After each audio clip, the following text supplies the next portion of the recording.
Well, after a few days of mulling it over, Hamas militants have agreed to a Gaza ceasefire proposal drawn up and presented by Egyptian and Qatari mediators. The chief of the militant group releasing this video address Sunday morning, announcing the group's satisfaction with the proposed deal, saying it's ready to move forward.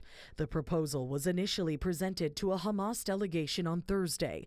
It calls for a pause in fighting across the Gaza Strip and the release of 5 Israeli hostages per week. The group's acceptance of the deal comes just one day after it released this harrowing footage depicting Israeli hostage Elkanah Bobat begging for his freedom. The 35-year-old was kidnapped by Hamas from the site of the Nova Music Festival on October 7, 2023.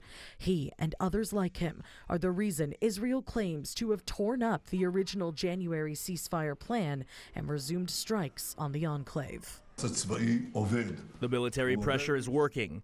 It works because it operates simultaneously. On one hand, it crushes the military and governmental capabilities of Hamas, and on the other hand, it creates the conditions for the release of our hostages. Israeli Prime Minister Benjamin Netanyahu addressed his Israeli cabinet Sunday morning in the wake of Hamas accepting the new deal. He touted Israel's continued bombardment of the territory as playing a role in bringing Hamas back to the negotiations. The cabinet convened and decided to intensify the pressure, which was already high, in order to further crush Hamas and create the best possible conditions for the release of our hostages. The Israeli leader also using his address to endorse U.S. President Donald Trump's plans for the besieged area once the war wraps up.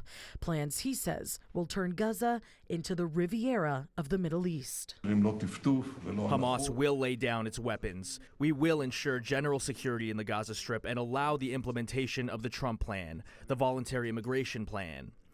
This is the plan.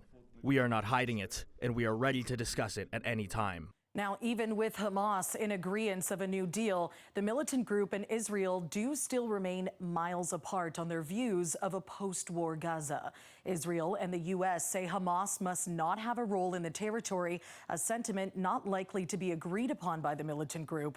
Security sources say mediators have received positive indications from Israel over the new proposal. The country is expected to present a counter-proposal in full coordination with the United States in the coming days. For City News, I'm Karling Donoghue.